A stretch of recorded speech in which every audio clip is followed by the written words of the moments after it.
el síndrome coronario agudo. Ya, todavía. El síndrome coronario agudo, doctores, todavía no noten, no voy a empezar. Ya quiero que me entiendan un poco el contexto para iniciar. El problema aquí en el tratamiento, la base del tratamiento en sí. Se denomina síndrome coronario agudo a todos.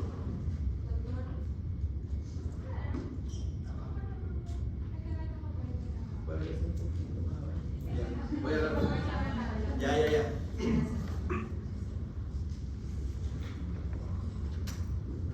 Ya, vamos a hablar un poquito de síndrome coronario agudo. Hasta que se muestre lo contrario, doctores, se denomina síndrome coronario agudo. Y el síndrome coronario agudo es la presentación típica del dolor precordial súbito, opresivo, de moderada a gran intensidad, asociado a disnea y sensación de muerte. ¿Ya? Hasta que se demuestre lo contrario, el síndrome coronario agudo. El síndrome coronario agudo, doctores, es una evidencia clínica que, de confirmarse la lesión isquémica miocárdica, se tiene que tratar de forma rápida. ¿Ya? Entonces hay un tiempo estimado, con cualquier tipo de patología, hay un tiempo determinado que se tiene que esperar para actuar. A partir de ahí hay ciertas indicaciones relativas y absolutas para realizar el tratamiento, ya sea de repercusión o sea farmacológica. Si estamos hablando de repercusión, estamos hablando de una cinecoronariografía más implantación de stent o balón y trombólisis. ¿Ya? Entonces, ¿qué es lo que pasa? Para diagnosticar un síndrome coronario agudo tiene que haber ciertos parámetros que son básicos, pero como cualquier patología, son parámetros clínicos, parámetros electrocardiográficos y de biomarcadores. Entonces, los parámetros clínicos, doctor, es la presentación típica, ¿ya? La presentación típica significa dolor retroesternal, súbito, opresivo, de moderada, gran intensidad, irradiado a cuello, mandíbula, espalda o brazo izquierdo en pacientes con presentación típica. Esa es la presentación típica de todos los pacientes. Y hay una presentación atípica que se da a todos los pacientes que tienen una polineuropatía o neuropatía, como en el caso de los diabéticos, que se caracteriza por dolor epigástrico, ¿no? Entonces, a todo paciente que tenga dolor abdominal, ya sea de vesícula biliar o de gastritis, y sea diabético, háganle un electro, siempre, ¿ya? Esa es la presentación atípica del síndrome coronario agudo. Esta clínica, doctores, tiene que venir acompañado con alteración electrocardiográfica. La alteración electrocardiográfica del síndrome coronario agudo se denomina supradesnivel, infradesnivel o T negativo. ¿Cuál es más peligroso, el supra o el infra? Supra, doctores. El supra porque es transmural. Transmural quiere decir de que afecta toda la capa muscular. Entonces, si hay afectación de toda la capa muscular, estamos hablando de un síndrome coronario agudo con supradesnivel de segmento CT, y lo vamos a ver deletreado con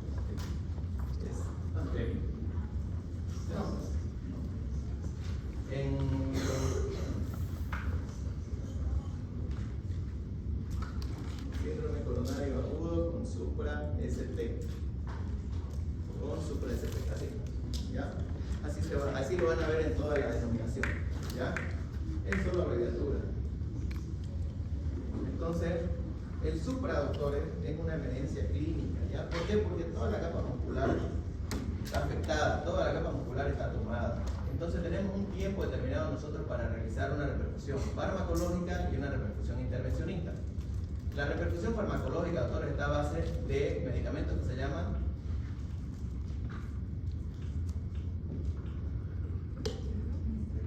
trombolíticos, doctor, trombolíticos, ¿ya? Se usa trombolíticos en un tiempo determinado, lo vamos a ver más allá, tiene un tiempo determinado para usar trombólisis. Y uno que se llama intervencionista, que es una reperfusión a través de la inyección de un catéter y colocar una malla para barrer o para eliminar el trombo oclusivo, ¿ya? Depende del grado o el tamaño de la lesión, va a tener su complicación. Se dice que arriba del 40% del músculo miocárdico alterado tiene, el paciente entra en un shock cardiogénico por falla de bomba, arriba del corazón, arriba del 40%. ¿Y cuál es la alteración más común? La coronaria descendente, la coronaria izquierda descendente. Cuando el tronco de la coronaria está totalmente oprimida, totalmente ocluida, entonces el gran porcentaje de riego sanguíneo que nos da la coronaria y el paciente entra en falla coma. ¿Ya? Que lo vamos a ver un poquito más allá, solo estoy dando un pantallazo. Ahora, la clínica asociada a la alteración electrocardiográfica, ya sea supranivel, infranivel o T negativa, tiene que venir acompañado de biomarcadores. Y hay un biomarcador específico, ultrasensible, que es de lesión miocárdica, que se llama troponina. Hay 3 tipos de troponina específica, T, C y D. Entonces, ¿cuál es la que nos interesa? Troponina I. La troponina I. Esta troponina I tiene un grado de ultrasensibilidad muy corto, se dispara a partir de la 1 hora, permanece durante mucho tiempo y tiene un pico de descenso con el transcurso de los días. Entonces, hay otras enzimas como la CKMB o la mioglobina que se levantan mucho más antes, pero su pico es muy alto a corto tiempo y se degradan muy rápido. Aparte, no son muy específicas como las troponinas. Entonces, la lesión miocárdica tiene que venir acompañada con esas 3 bases fundamentales, que son clínica, electrocardiográfica y biomarcadores. ¿Ya? Ejemplo, en todo caso, viene Camila con un dolor precordial, le hacemos un electro, ahí supra el nivel de cemento CT, troponina positiva.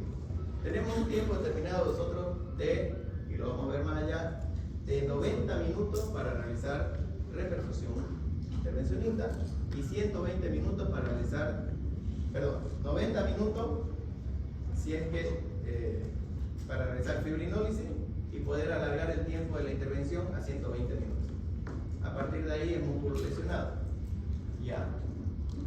En caso de que se pueda llegar a hacer un tratamiento intervencionista con la colocación de TENS. Pero todo paciente, doctores, independientemente de eso, y lo vamos a ver más allá, todo paciente que cumpla estos criterios de lesión miocárdica tiene que tener sí o sí tratamiento trombolítico. Y el trombolítico, doctores, es una serie de fármacos que se usan según dosis de ataque y dosis de mantenimiento, que eso ya lo vimos la primera vez que les pregunté. Entonces, independientemente del tipo de lesión de la cara o del tamaño de la lesión isquémica, necesitan recibir trombólisis. ¿Cómo se da la trombólisis? La trombólisis se da con un grupo de fármacos que lo vamos a ver que son doble integración plaquetaria, anticoagulación oral, estabilizadores de placas como pleiotrópicos, betabloqueantes, morfina, oxígeno y todo lo demás. ¿Ya? Entonces, eso, como base es eso. ¿Ya? Tienen que aprender únicamente a diagnosticarlo y a tratarlo. ¿Qué es lo que más me interesa? Que aprendan a tratarlo. Y las complicaciones que puede haber un infarto, porque un infarto no solo es la lesión miocárdica, hay complicaciones que son muy comunes. Entonces, el infarto miocárdico es la necrosis miocárdica que se produce como resultado de una obstrucción aguda de una arteria coronaria. Ya, lo que dijimos hace rato, que el infarto con elevación del ST es más peligroso. ¿Por qué? Porque la lesión miocárdica es transmural, quiere decir que agarra toda la capa muscular.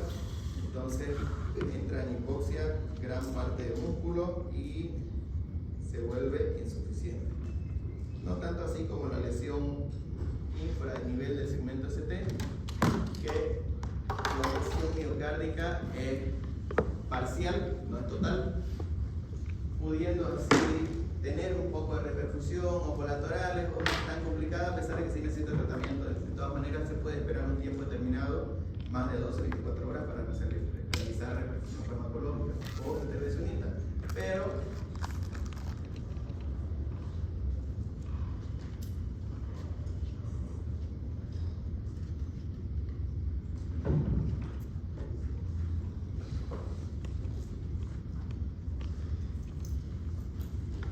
ya, va. Entonces, lo mismo que les dije hace rato, ya, el tratamiento, doctores, el tratamiento farmacológico, el diagnóstico está basado en 3 bases fundamentales que son clínica, la clínica ya les dije, la presentación típica y la presentación atípica. La presentación típica, dolor external, súbito, opresivo, moderada, de gran intensidad, con irradiación al cuello, mandíbula, hombro o escápula, y la presentación atípica, todo paciente diabético que tenga dolor epigastrio o fosiliaca o hipocondrio derecho, compatible con un cólico biliar. Entonces muchas veces se compara con eso. Realicen un electrocardiograma para ver si no hay alteración electrocardiográfica. Lo mismo que les decía hace rato, ya la lesión miocárdica, si se dan cuenta, la mioglobina es la primera que se eleva en las primeras horas. ¿Cuál es el problema de la mioglobina? La La mioglobina no tiene mucha sensibilidad, no tiene mucha especificidad, pero es muy sensible, quiere decir que se eleva mucho, pero no nos dice que hay directamente lesiones miocárdicas, ¿no? En cambio, la troponina, sí, el músculo cardíaco, el miocito, cuando hay lesión isquémica o necrótica, libera mucha, libera la troponina ultrasensible, entonces esta es detectada diagnosticando así una lesión isquémica a nivel del miocito.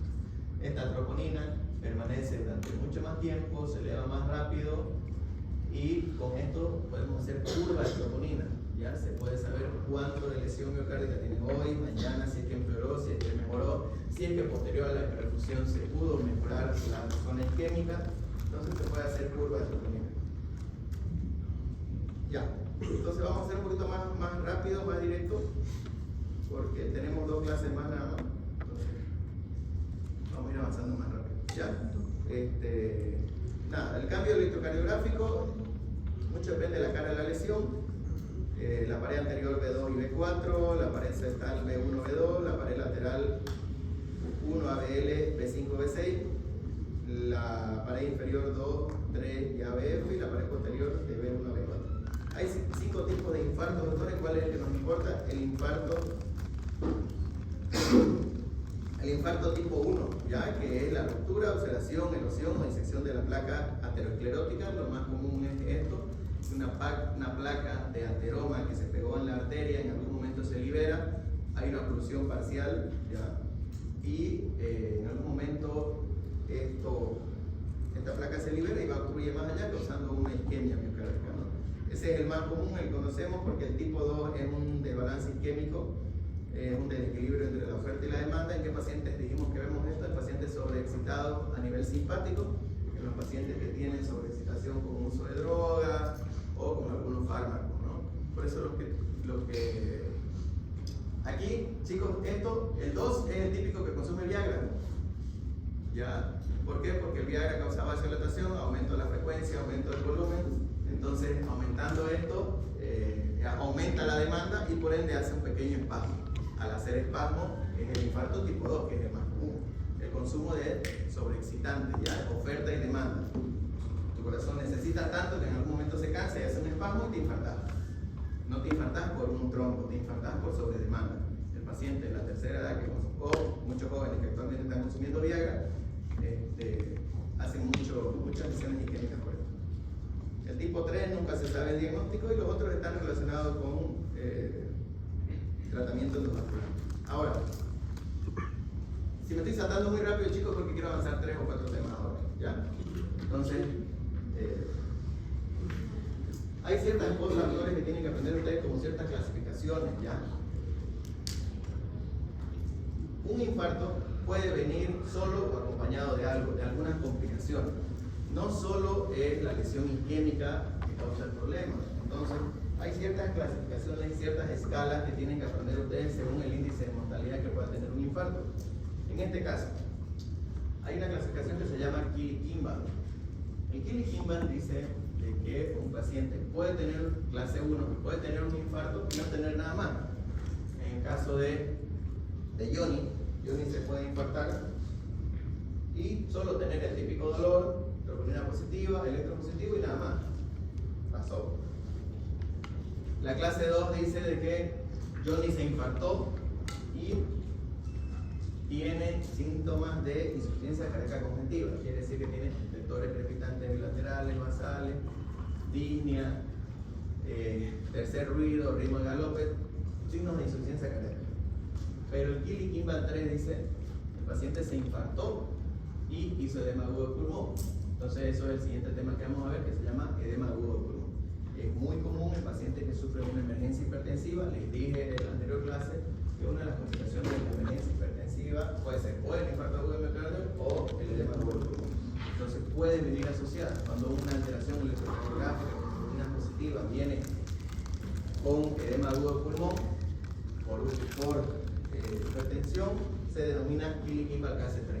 Y la Keeley-Kimball clase 4 es cuando hay una lesión isquémica miocárdica asociada a shock cardiogénico. Entonces, ¿cuál era la diferencia entre un infarto y un shock por shock cardíaco o shock cardiogénico, es que cae la presión. Vos te podés infartar y mantener presión arterial estable.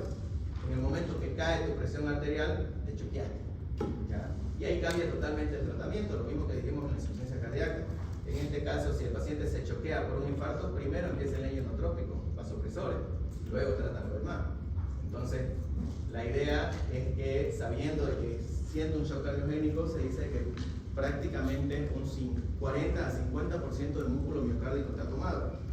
¿Ya? Esa es la clasificación de Killy-Kimba. Ahora, al igual que en la clasificación de fibrilación auricular, que eran dos tipos de escalas específicas, ¿ya? Se llamaban escala de Chas-Bas y Haslet, que prevenían el riesgo de desarrollar un accidente cerebrovascular y el riesgo de sangrado por el uso de anticoagulación. Entonces, no sé si han visto lo que están yendo a práctica, si es que van a ir ahora o mañana a San Juan de Dios, vayan a reanimación 1, una paciente que hizo un accidente cerebrovascular, que hizo una fibrilación auricular, ya, hizo una fibrilación auricular, hizo un accidente cerebrovascular isquémico, ya, hasta ahí estamos bien. Entonces, si ustedes le sacan el puntaje dice término medio, riesgo-beneficio. Le empezaron anticoagulación y la paciente al otro día sangró, hizo un ACV, hemorragia, por iniciar la anticoagulación. Entonces se valora riesgo-beneficio. Lo mismo va a pasar acá. Esta escala te dice, este paciente mide el pronóstico de mortalidad de pacientes con síndrome coronario agudo. Obviamente, no les voy a preguntar esto, pero es necesario que por lo menos lo sepan que se mide una escala que se llama Grace Score. La escala de Grace que mide ciertos parámetros para diagnosticar el índice de mortalidad del paciente con síndrome coronario agudo. Entonces, ¿hasta ahí estamos bien? Sí, nada más. Vamos a hacerlo muy superficial. ¿Por qué? Porque más me interesa el tratamiento. Ahora, esto es lo que pasa y esto es lo que dice la literatura que hay que hacer. Esto es un esquema que manda la Sociedad Americana de Cardiología del Síndrome Coronario Agudo, que dice que desde el momento que llega el paciente se tienen que hacer todas esas cosas. Arriba está el paciente, que en este caso es Johnny. Johnny va, acude al centro de salud, lo atiende Camila. Camila en 5 minutos o en 10 minutos le tiene que hacer un electro. En el electro ver si hay alteración electrocardiográfica, ya sea supranivel, infranivel y segmento ST. ¿Han visto un supranormal alguna vez? ¿Saben qué es supranivel? Porque estoy hablando como si supieran. Por encima de la línea suelta.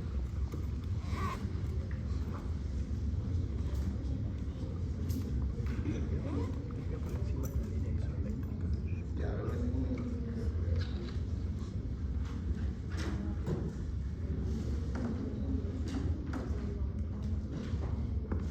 ¿Tienen un grupo?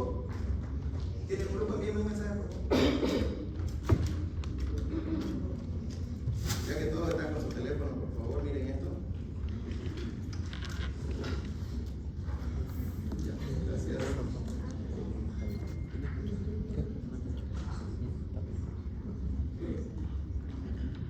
Ya, doctores, todos miren su teléfono, por favor, o el iPad, o lo que tengan. Eso se llama supranivel del segmento ST. Esto es un electrocardiograma, PQRS-T. Todo está a través de una línea isoeléctrica. Todos los complejos están en esa misma línea, PQRS-T. PQRS-T. Todos están en esa línea. Eso se llama línea isoeléctrica, ¿ya? Entonces, si se dan cuenta,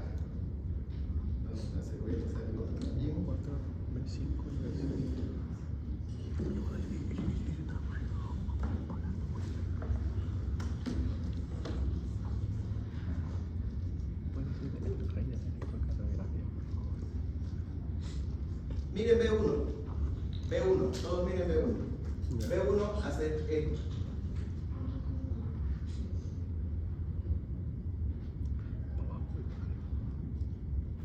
Hace esto, ¿ya? Eso se denomina supranivel del segmento ST. Este es el segmento ST, ¿ya? Entonces, esta línea se denomina línea isoeléctrica, que es la línea común o la línea donde tiene que ir sí o sí el eje electrocardiográfico. La elevación del segmento ST, eso es lo que ven en B2, B3, B4, B5, B6. Prácticamente te dice de que el complejo viene aquí y hace esto. De aquí sale la T y baja mal. Eso se denomina supradesnivel del segmento ST. Eso quiere decir lesión isquémica aguda. Eso es supradesnivel. Lo mismo sería si fuera infradesnivel. Entonces esto es infradesnivel. Viene aquí y hace esto. Cuando se baja el segmento ST ya no sigue la misma línea isoeléctrica. ¿Ya? A eso se denomina supra o infradesnivel del segmento ST. Por eso les pregunto si lo han visto, porque hablo con eso. ¿Ya? A eso se denomina supra o infra. Entonces, cuando ustedes tengan clínica específica, que serían signos y síntomas, electrocardiograma y troponina, hablen de un infarto. Mientras tanto se llama síndrome coronario agudo, con elevación del segmento ST, sin elevación del segmento ST. Y puede haber esto, T negativo, ¿ya? Cualquiera de estos tres, T negativa, supradesnivel, infradesnivel del segmento ST. Eso lo van a lanzar en el electrocardiograma, así que lo están viendo actualmente con nuestro grupo. Se lo va a explicar un poquito más a profundidad, ¿ya? Pero este es un paciente que se infartó con un cuadro de 1 hora de evolución, el que tienen ustedes, dolor súbito, electrocardiograma compatible con un supradesnivel del segmento ST, con menos de 1 hora de evolución, que gracias a Dios llegó a angioplastía.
Ya. ¿Hasta ahí todo bien? ¿Alguna pregunta? Ya, sigamos. Entonces, una vez diagnosticado, doctores, ya. Entonces, ¿qué es lo primero que dice? Llega Johnny con cuadro clínico específico, dolor retroesternal, clínica subjetiva. Entonces, se le realiza el electro. En el electro ustedes en evidencia supra, infra o T negativo, cualquiera de las tres. Ya que nos dice que hay un cierto nivel de lesión miocárdica, una lesión isquémica parcial o total. Si es supra, es total; si es infra o T negativa, es parcial, pero ya hay isquemia. Entonces, dice que se tiene que hacer una historia clínica, un buen examen físico, signos vitales, y lo primero que le tienen que hacer ante la sospecha clínica asociada al electrocardiograma es troponina. La troponina es ultrasensible, que se tendría que hacer para realizar el diagnóstico de infarto agudo de miocardio. Entonces, ¿qué es lo que pasa?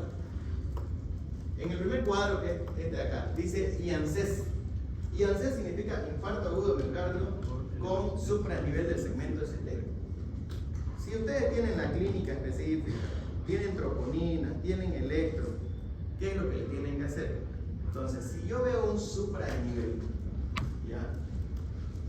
Un supradesnivel del segmento ST, tengo que hacerle lo más rápido posible. Abajo dice ICP, ICP significa intervención coronaria percutánea. Y hay un tiempo estimado para realizar intervención coronaria percutánea. Al lado dice ATT, y eso significa antitrombolíticos. Y antitrombolítico es un grupo de fármacos que vamos a ver, que es el montón que les nombré anteriormente. Y al lado dice fibrinólisis. Ya, cualquiera de los tres. Cuando hay un supradnivel tienen que realizar eso. Intervención coronaria percutánea, trombolítico y fibrinólisis. Ahora, hay tiempo, doctores, para realizar esto. No es a todos los pacientes. Hay un tiempo estimado que vamos a ver. Ya. Al lado dice IANSES con características de riesgo muy alto. Prácticamente está diciendo lo mismo. Entonces dice realizar intervención coronaria percutánea y antitrombolitis. Y más abajo dice, o al lado dice, IANSES con características de riesgo.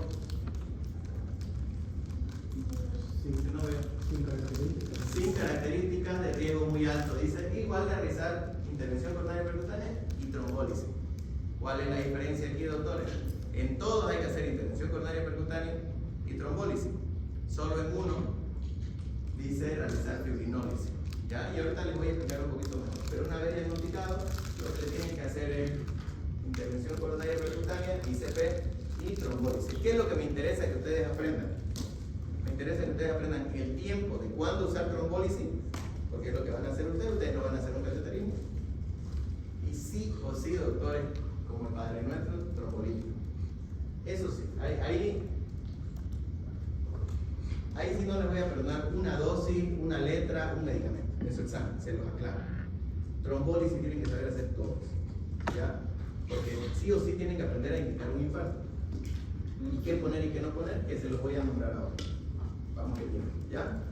Ustedes no van a hacer un cateterismo, no van a indicar fibrinólisis, pero sí van a hacer trombólisis a todos los pacientes. Entonces, más abajo dice pruebas adicionales, ¿ya? Usted tiene que hacer una angiografía de inmediato. Sí o sí se hace primero una angiografía, va y pinta las coronarias. Eso es la angiografía, se mete un catéter, pinta las coronarias y a través de eso hace la intervención coronaria. Ponen el stent. Abajo dice ecocardiograma. No tiene mucho sentido realizar un ecocardiograma en lo que es una fase aguda de un infarto. Tu prioridad es revascularizar. Imágenes intracoronarias, se hace a través de lo mismo que la angiografía.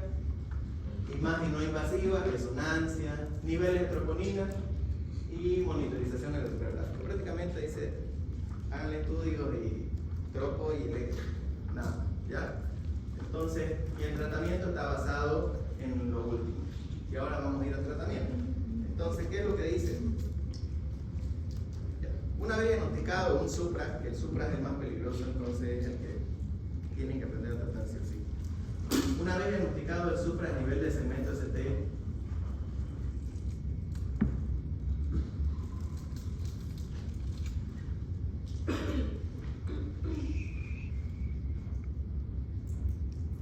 se debería hacer, doctores, se debería hacer trombólisis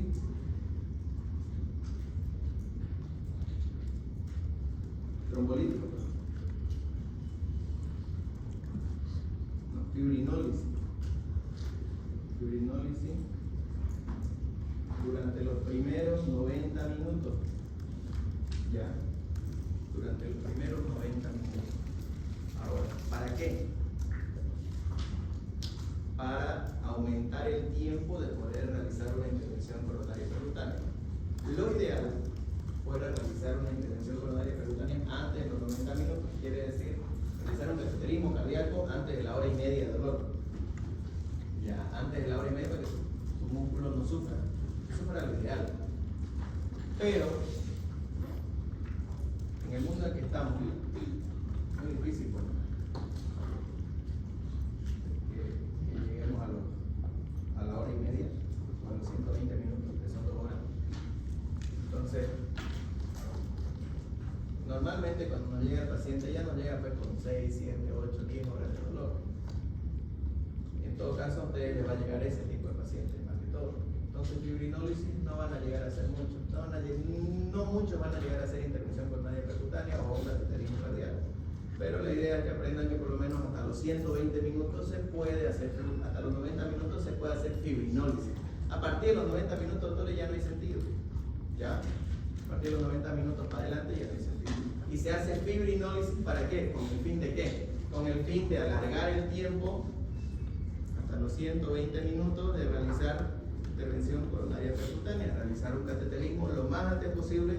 ¿Y esto para qué, doctores? Para que no quede secuelas a nivel miocárdico. El músculo cardíaco va a morir. ¿Por qué? Porque la oclusión es total. Entonces vos tenés que refundir lo más antes posible ese músculo miocárdico. Y eso es lo que te dice realizar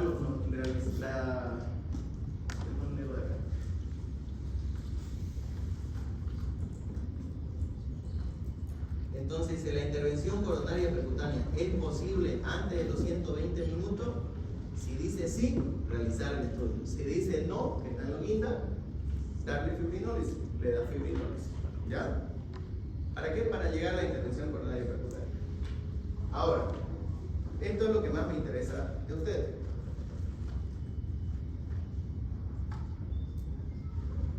Y esto se llama trombolitis. ¿Ya? Como vimos, prácticamente todos tienen que usar trombolíticos. Y vamos a empezar. Todo paciente que tenga síndrome coronario agudo, todo, sea supra, sea infra, sea T negativa, que por X motivo no llegó a hacer trombólisis y no se va a poder hacer un cateterismo, todo paciente tiene que recibir esto. Y esto sí, yo no les voy a perdonar en el examen. Todo tiene que ser bien escrito y con dosis. ¿Ya? Se los aclaro con mucho tiempo. Entonces, todo paciente tiene que recibir doble antiagregación plaquetaria.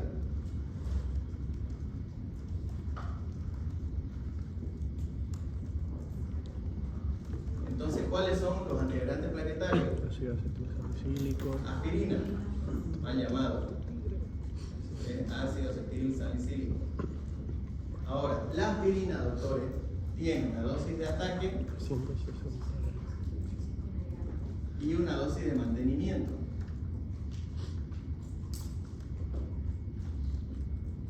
Todo paciente tiene que recibir aspirina. ¿Cuánto tiene que recibir en dosis de ataque? 300 miligramos. La primera dosis depende de la, es 300, 325, depende mucho de la presentación, porque viene de 85, viene de 75, de 100 y 125. Mucho depende, pero el esquema es 300 miligramos, triplicar la dosis de lo normal. ¿Ya? 300 miligramos de dosis de ataque y 12 a 24 horas después, usar, que depende de lo que venga, puede venir 85, puede venir 110, 125, entonces 100 miligramos, que es el estándar, cada día. ¿Ya? ¿Perdón? Hasta que se realice el cateterismo o la liberación del trombo. ¿Ya? Pueden usarlo, no hay ningún problema. Porque más allá vamos a usar anticoagulantes. ¿Ya? 100 miligramos. 100 miligramos cada día. ¿Ya? Ahora, si digo doble antiagregación plaquetaria, entonces, ¿qué otro medicamento me afecta la agregación plaquetaria? Hay un medicamento que se llama clopidogrel. Y el clopidogrel lo doy de la misma manera. 300 miligramos. Nosotros decimos STAT, que es ya. Y la dosis de mantenimiento viene a 75 miligramos. Entonces 75 miligramos. ¿Ya? Lo mismo, 2 a 24 horas después. 24 horas. ¿Ya? ¿Los dos son 24 horas después? Sí.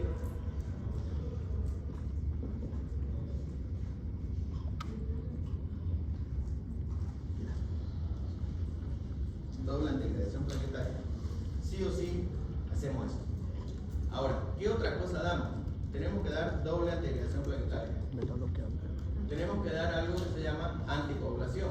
Y la anticoagulación en emergencia, como en la fibrilación auricular, vimos que había ciertos medicamentos que actuaban más rápido de forma endovenosa que anticoagulantes orales. Entonces, la anticoagulación está en base de dos cosas. O puedes usar heparina de bajo peso molecular o heparina no fraccionada. ¿Cuál es la más fácil de usar para ustedes? enoxaparina de bajo peso molecular que tenía un nombre de enoxaparina. ¿Y cuánto usábamos la enoxaparina? Depende del kilopeso, pero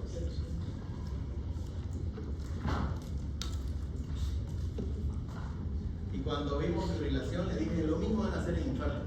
Entonces había ¿cuánto usábamos de enoxa? Hacíamos una pequeña dosis de carga de 30 más 1 miligramo kilogramo peso. Entonces, si Johnny pesa 80, le voy a poner 80, que es según su peso, más los 30 de ataque, que serían 110.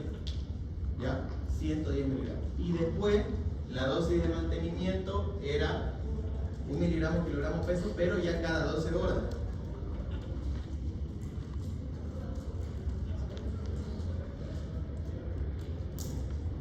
Depende del peso, ¿me entendí? Después de 2 horas. Después hay que ya la nosa ya cada 12 horas. Ya cada 12.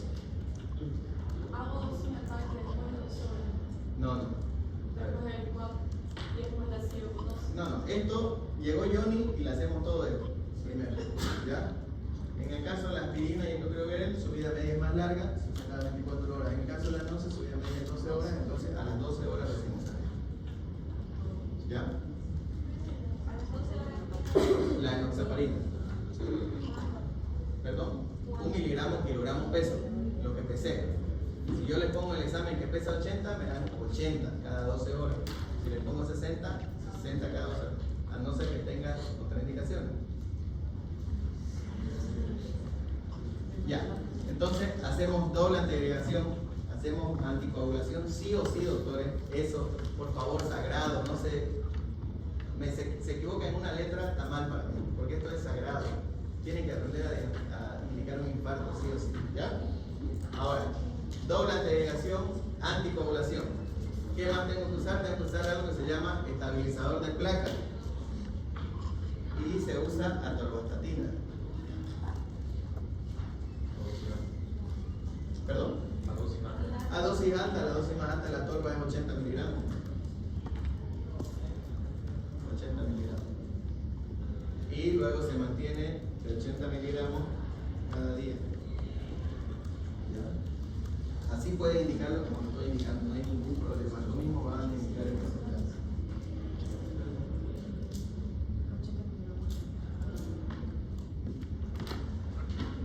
Ahí. 80 cada día, nada. ¿Ya? ¿Ya? Entonces, estos doctores es sagrado, sí o sí. Hay ciertos medicamentos que sí vamos a usar, depende si es que tiene efectos secundarios o no, al momento. Entonces, todo síndrome coronario, supra, infra, T negativa, que no llegue a trombólisis o a cateterismo, independientemente si llega o no llega, tiene que recibir todos estos pasos. ¿Ya? Sí o sí. Ahora, ¿hay más medicamentos? Claro que hay más medicamentos, lo vamos a ver ahora. Estos son dependientes de la presentación clínica del paciente. Entonces dice que también podemos usar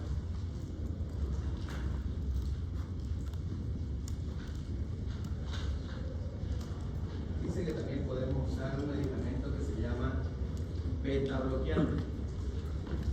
Entonces, el beta bloqueante, doctores, disminuye el trabajo miocárdico. Si disminuye el trabajo miocárdico y disminuye la resistencia vascular, disminuye en sí el aumento de la progresión de la isquemia. ¿Por qué? Porque tu músculo necesita oxígeno, está isquémico, ¿ya? Entonces, la mitocondria necesita mucho más oxígeno para trabajar, y el beta bloqueante lo que hace es mejorar la frecuencia y disminuye las necesidades de oxígeno del músculo miocárdico, causando así, es el único medicamento pongámoslo así, antihipoxémico, ¿ya? Que te ayuda a mejorar lo que es la fuerza o la oxigenación del miocardio. Pero, ¿cuál es el problema? En el beta bloqueante podemos usar nosotros algo que se llama bisoprolol. ¿Por qué bisoprolol? ¿Por qué bisoprolol? Porque el bisoprolol es selectivo. Es selectivo, ¿Ya? Hay beta bloqueante selectivo y no selectivo, en cambio el bisoprolol es beta 1 selectivo. Entonces, mejora la funcionalidad miocárdica, es más antiquémico. Pero el bisoprolol, doctores, está contraindicado cuando hay frecuencia cardíaca menor a 40 y hipotensión.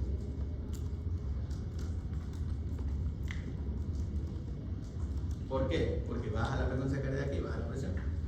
Entonces, depende de la presentación del paciente para ver si yo le indico bisoprolol o no. ¿Qué otro medicamento podemos usar? Como duele mucho, a los que le han roto el corazón alguna vez han sentido dolor. Y podemos usar un medicamento que se llama morfina. ¿Ya? Morfina. ¿Cuál es el problema de la morfina? Tenemos que disminuir el dolor obviamente al paciente. Y está en todos sus protocolos de ustedes que han leído, dice que se puede usar morfina. Pero no te dicen que no la use cuando el paciente está hipotenso. ¿Ya? ¿Por qué? Porque causa vasodilatación, no usar en hipotensión. Si el paciente está hipotenso, no usen morfina, porque es un vasodilatador. ¿Ya? Si vos le das un vasodilatador a un paciente que tenga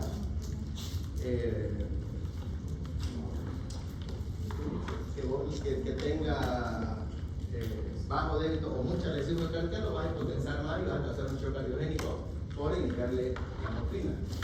Ahora, hay otro medicamento que ustedes pueden usar que se llama, o han escuchado, que se llama nitritos. La dosis de morfina, ¿cuánto es? Se usa según dilución, según 0.1 a 0.3 miligramos kilogramo peso, se diluye y se usa así. Entonces por eso no le pongo morfina. Solo que sepan que no se usa en caso hipotenso. Complicarle la vida, meterle dosis. Si no les pongo dosis, es para no complicarle la vida. ¿Lo puede explicar? O sea, en caso de utilizar betabloqueantes, ¿cómo era la. para darle los betabloqueantes? No le entendí esa parte. El betabloqueante es el único antiquémico, pongámoslo así, porque disminuye el trabajo del mitocondrial.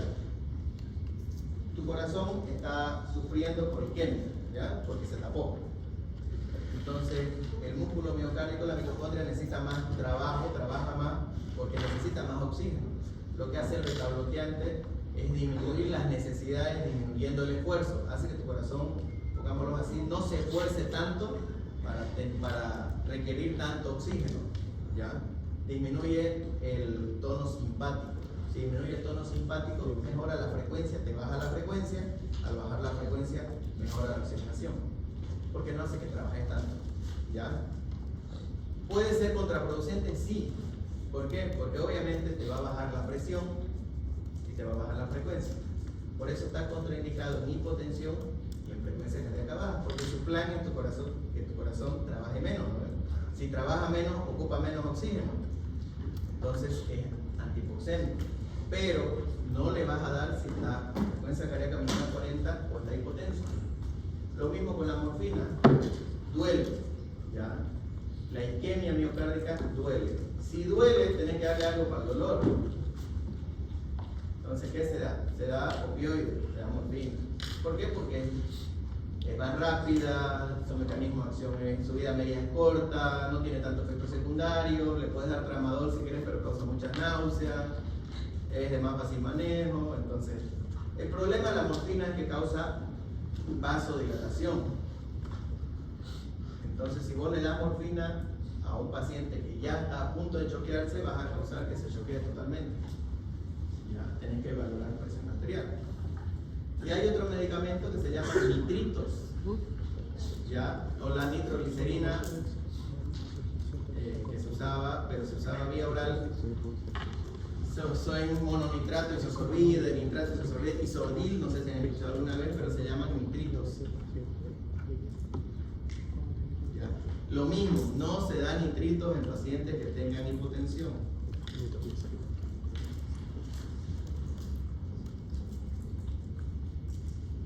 Lo mismo, ¿ya? Entonces, obviamente todo esto tiene que venir acompañado de posición, de estar semisentado, en semifowler y oxígeno, ¿no? Como dice ahí arriba.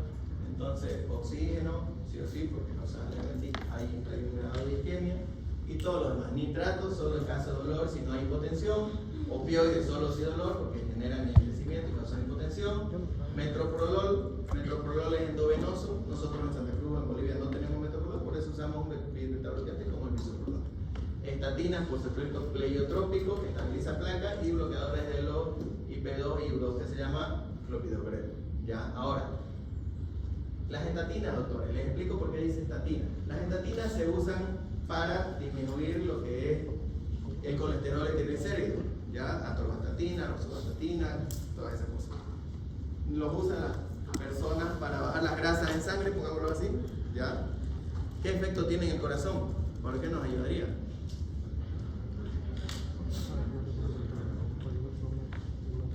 Más que todo como estabilizador de placa, ahí dice efecto pleiotrópico. ¿Y qué es el efecto pleiotrópico? Es un efecto, ¿ya?, que causa el medicamento fuera de su mecanismo de acción. Su mecanismo de acción es el metabolismo de los lípidos, ¿ya? O sea, no nos sirve mejorar los lípidos en un infarto porque es algo agudo. Pero un efecto pleiotrópico es un efecto secundario del mecanismo de acción. Y el efecto pleiotrópico de las estatinas dice que causa vasodilatación, disminución de los radicales libres, ¿ya?, estabilización de placa, como dijo su compañero, estabilización de placa porque se usa para eso, como estabilizador de placa, pero causa una vasodilatación y causa disminución de la producción de radicales libres. Por ende, causa disminución de la producción de prostaglandina, disminuyendo la inflamación. Si disminuye la inflamación, mejora la oxigenación. Entonces, la idea es que el efecto pleiotrópico del medicamento nos ayude a oxigenar mejor ese corazón. Y si quieren, búsquenlo. Efecto pleiotrópico de las estatinas. Y le va a salir 6 efectos pleiotrópicos que tiene. No tiene sentido usar estatinas en un infarto si ustedes se ponen a pensar, porque está manejado para otra cosa, para mejorar el metabolismo de la grasa. ¿Para qué me sirve en forma aguda? Para nada. Pero si ustedes se ponen a leer un efecto secundario no esperado, aparte del mecanismo de acción, es ese, ¿ya? Efecto pleiotrópico. Esto, doctores, es lo que sí o sí tienen que saber, por favor. Ese es el tratamiento. Si tu paciente llega. Ahora, esto es prácticamente lo mismo que en la fibrilación. Se tiene que usar heparina no fraccionada o heparina de bajo peso molecular, miligramos, kilogramos peso, ya lo explicamos allá. Tiene una dosis de ataque que sería 30 miligramos y después según kilo peso. Hasta ahí, ¿ya? Entonces, esto es la meta de tratamiento. Este es el manual Washington de cuidados intensivos. Entonces, es lo mismo que les expliqué hace rato. Entonces, ácido acetilsalicílico de 162 a 325 miligramos, ahí lo dice masticable, como querrás, pero aquí lo vamos a redondear a 300 miligramos vía oral, dosis de ataque, 100 miligramos cada 24 horas. Metoprolol o un betabloqueante, cualquiera sea. Nitroglicerina, siempre y cuando tenga presión. Morfina, lo mismo en caso de que haya presión. Anticoagulantes como ser la heparina no fraccionada, ¿ya? Y más abajo dice clopidogrel, ticagrelol, prasugrel, que prácticamente son lo mismo, el mismo mecanismo de acción, ¿ya? Todo eso, doctores, está resumido aquí. En base, esto sagrado para todos. Doble antiagregación planetaria, estabilizadores de placa y anticoagulación. Si necesitan bisoprolol, morfina o nitrato, en caso de que no tenga efectos secundarios. Nada. Esto sí o sí les voy a exigir, por favor. Si es que llega el paciente a tiempo, 90 minutos, háganle fibrinólisis.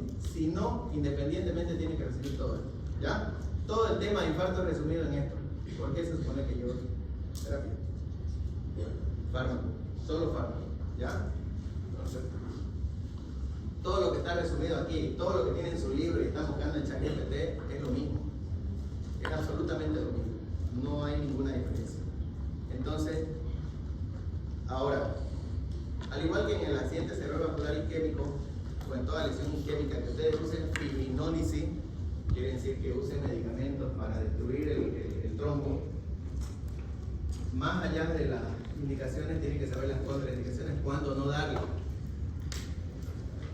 Y hay contraindicaciones absolutas y relativas, que es lo que les comentaba en el caso del accidente cerebrovascular que teníamos isquémico que se volvió hemorrágico.